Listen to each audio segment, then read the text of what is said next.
చదువులు బాగుండాలని తాపత్రయపడుతూ అడుగులు వేశాం. మరి అక్క చెల్లెమ్మల ఓట్లు ఏమయ్యాయో తెలీదు. 66 లక్షల మంది అవ్వాతాతలకు, వితంతులకు, వికలాంగులకు గతంలో ఎప్పుడు జరగని విధంగా మంచి చేశాం. వారి కష్టాల్లో తోడుగా ఉంటూ, వారి కష్టాన్ని అర్థం చేసుకుంటూ,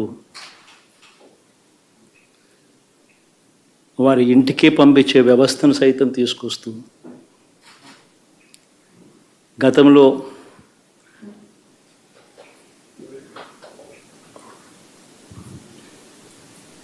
మా ప్రభుత్వం అధికారంలోకి రాకమునుపు ఇస్తా ఉన్న చాలని పెన్షన్ నుంచి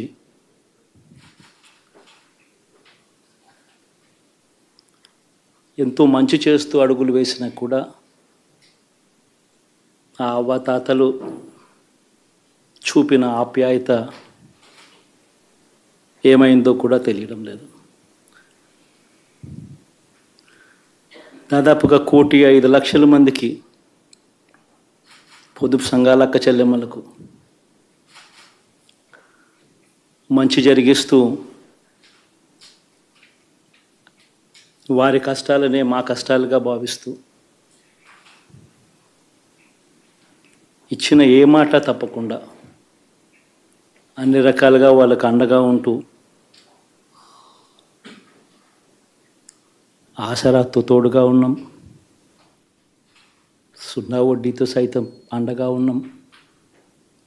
చేయూత సైతం తోడుగా ఉంటూ నిలిచాం. మరి ఆ 1,05,00,000 మంది అక్క చెల్లెమ్మల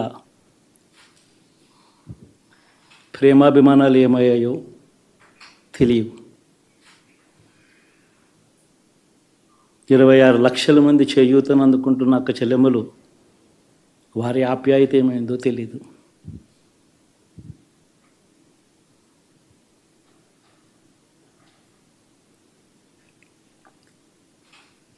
పిల్లల చదువుల కోసం ఏ తల్లి ఏ తండ్రి ఇబ్బంది పడకూడదు అని మొట్టమొదటిసారిగా పూర్తి ఫీజులు ఇస్తూ తీసుకొచ్చి అందగా నిలిచాం. చదువుల్లో ఎప్పుడూ చూడని మార్పులు తీసుకొచ్చాం. దాదాపుగా 12 లక్షల మందికి సంవత్సరానికి మంచి జరిగిస్తూ ఆ పిల్లలు ఆ తల్లుల అభిమానం ఏమైందో కూడా తెలియదు.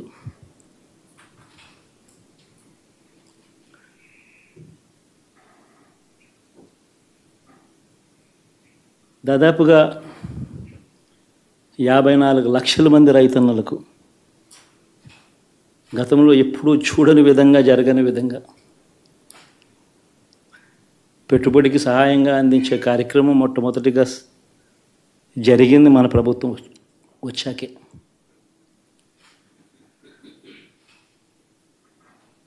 మరి అంతగా రైతన్నలకు తోడుగా ఉంటూ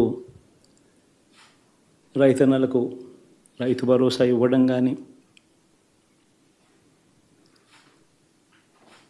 సమయానికే వారికి ఇన్పుట్ సబ్సిడీ ఎప్పుడు జరగని విధంగా సీజన్ ముగిసేలోగానే ఇచ్చే కార్యక్రమం కానీ, ఉచిత ఇన్సూరెన్స్ కానీ,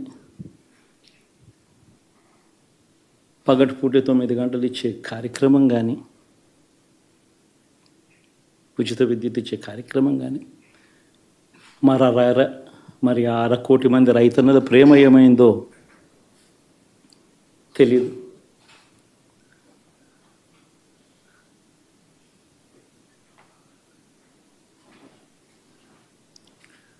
మరి ఇన్ని కోట్ల మందికి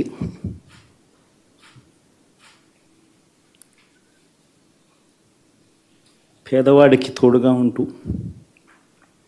ఆటో డ్రైవర్లు నడుపుకుంటా ఉన్నవాళ్ళు ఆటోలు దోలుకుంటూ టాక్సీలు దోలుకుంటూ ఇబ్బంది పడకూడదని వారికి అండగా ఉంటూ ఓ వాహనమిత్ర, నేతన్నలకు అండగా ఉంటూ ఓ నేతన్న నేస్తం, మత్స్యకారులకు తోడుగా ఉంటూ మత్స్యకార భరోసా, ఫుట్పాత్ మీద చిన్న చిన్న ఇడ్లీ షాపులు పెట్టుకొని నడుపుకుంటూ, చిన్న చిన్న బంకులు పెట్టుకొని నడుపుకుంటూ, చిన్న చిన్న వ్యాపారాలు చేసుకుంటా ఉన్న వీళ్లకు, నా అక్క చెల్లెమ్మలకు, నా అన్నదమ్మలకు మంచి జరగాలని ఆరాటపడుతూ, వాళ్ళకు ఒక తోడు, నా రజకులకు, నా నాయి బ్రాహ్మణులకు, నా టైలర్లకు అని అండగా ఉంటూ వారికి ఒక చేదోడు. మరి ఇన్ని లక్షల మందికి ఇంత మంచి చేసి, ఇన్ని కోట్ల మందికి, లక్షలు కూడా కాదు, కోట్ల మందికి మంచి జరిగించి, ఎప్పుడు జరగని విధంగా మేనిఫెస్టో అంటే ఒక చెత్తబుట్టలో పడేసే డాక్యుమెంట్ కాదు. ఒక మేనిఫెస్టో అంటే ఒక బైబిల్ అని, ఒక ఖురాన్ అని, ఒక భగవద్గీత అని మొట్టమొదటి రోజు నుంచి కూడా భావిస్తూ ఏకంగా 99% వాగ్దానాలు అమలు చేసి, అంతే చిత్తశుద్ధితో ఆ మేనిఫెస్టోను కూడా అక్క చెల్లెమ్మల ఇంట్లోకి తీసుకొని వెళ్ళి చూపించి మీరే టిక్కు పెట్టండి అనే నిబద్ధత గల ప్రభుత్వంగా పనిచేసాం. ఇప్పుడు జరగని విధంగా పిల్లల చదువులు, పేదరికం పోవాలి అని అంటే పిల్లల చదువులకు క్వాలిటీ ఎడ్యుకేషన్ అవసరం అని మొట్టమొదటిసారిగా ఇంగ్లీష్ మీడియంను వ్యతిరేకిస్తున్న వాళ్ళందరూ పెత్తందారులతో యుద్ధం చేసి సైతం పిల్లలకి ఇంగ్లీష్ మీడియం తీసుకొని రావడమే కాకుండా టోఫుల్, ఐబీ లాంటి కళలు కూడా కలం. ఆ పేద పిల్లలకు అండగా నిలబడాలని, తోడుగా ఉండాలని, వారి చరిత్రలు మార్చాలని, ఎప్పుడు చూడని విధంగా గ్రామ స్థాయిలోనే సచివాలయ వ్యవస్థ, వాలంటీర్ల వ్యవస్థ తీసుకొచ్చి ప్రతి ఇంటికి సేవలు అందించే కార్యక్రమం చేశాం. వివక్ష లేకుండా, కరప్షన్ లేకుండా దాదాపుగా 2,70,000 కోట్ల రూపాయల పైచిలకు ఇంటి వద్దకి అందించగలిగాం.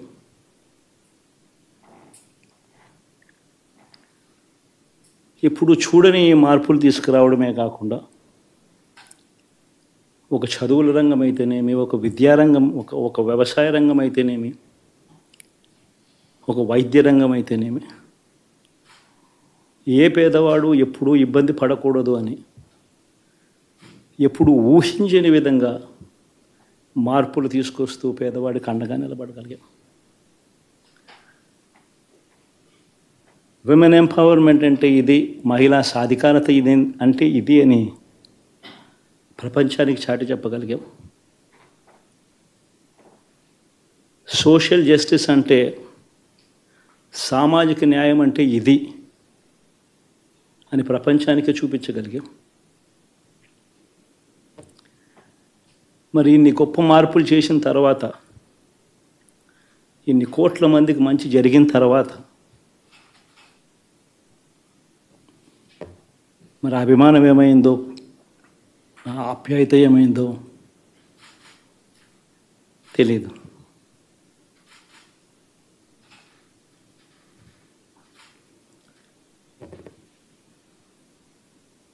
ఎవరో మోసం చేశారో, ఎవరో అన్యాయం చేశారో అని చెప్పి అనొచ్చు, కానీ ఆధారాలు లేవు.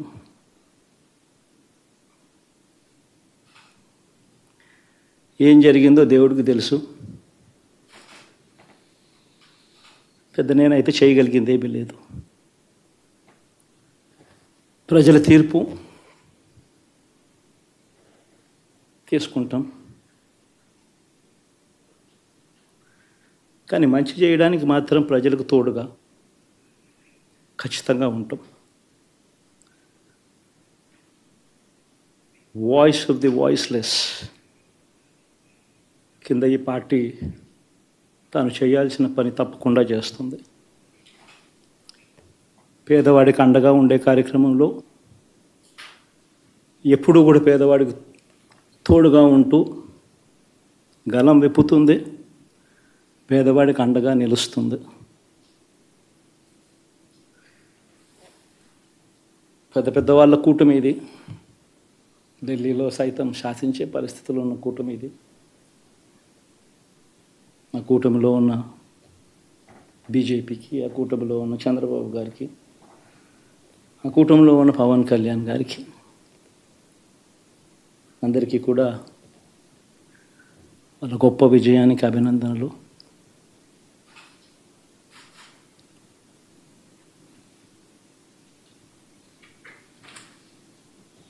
ఓడిపోయినా కూడా నా ప్రతి కష్టంలో కూడా తోడుగా అండగా నిలబడిన నా ప్రతి నాయకుడికి, ప్రతి కార్యకర్తకు, ప్రతి వాలంటీర్కు, ప్రతి ఇంట్లో నుంచి వచ్చిన ప్రతి స్టార్ క్యాంపెయినర్గా నాకు తోడుగా నిలబడిన నా అక్క చెల్లెమ్మలకు, అన్నదమ్ములకు మీ అందరికీ మనస్ఫూర్తిగా మీ అందరికీ కూడా కృతజ్ఞతలు తెలియజేస్తా ఉన్నాను. ఏం జరిగిందో తెలియదు కానీ ఏమి చేసినా, ఎంత చేసినా ఇంకా 40% ఓటు బ్యాంకు మాత్రం తగ్గించలేకపోయారు. ఖచ్చితంగా మళ్ళీ ఇక్కడి నుంచి లేస్తాం.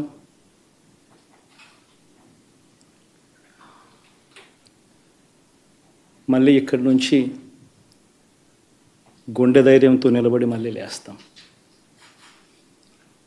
ప్రతిపక్షంలో ఉండడం కొత్త కాదు, పోరాటాలు చేయడం అంతకన్నా కొత్త కాదు.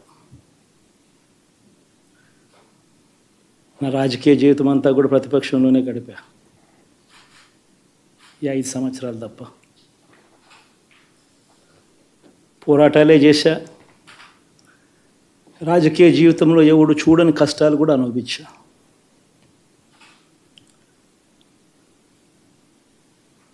ఇప్పుడు అంతకన్నా కష్టాలు ఏదైనా పెట్టినా కూడా సిద్ధంగా ఉన్నాం, సిద్ధంగా ఎదుర్కొంటాం. ఆల్ ది వెరీ బెస్ట్ గవర్నమెంట్లోకి వచ్చిన వాళ్ళకు. Thank you.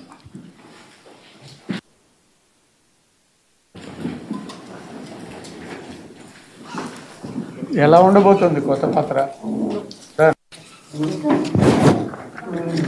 చెప్పండి.